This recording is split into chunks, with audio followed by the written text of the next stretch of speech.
আমি জানি যারা আমাকে অপছন্দ করো তারা আমাকে গালিগালাজ করবে।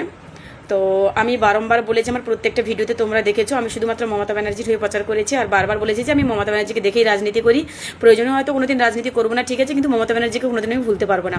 এটা আমি সবসময় তোমাদেরকে বলেছি, কারণ আমার চোখে উনিই একমাত্র সৎ। হ্যাঁ, এখনও তিনি সৎ, যত ওনাকে চোর আপনারা বলুন না কেন।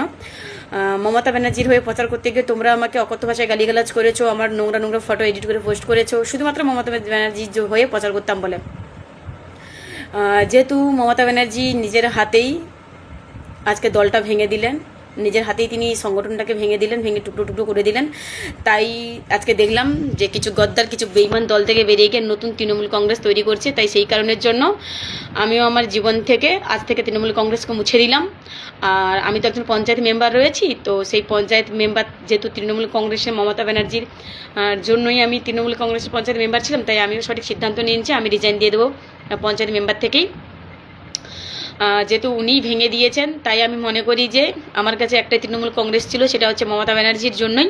যেহেতু উনি নিজে ভেঙে দিয়েছে, তাই আমি আর কোনো তৃণমূলের হয়ে লড়াই করতে চাই না, আর কোনো নতুন দলে ফলে যোগও দিতে চাই না।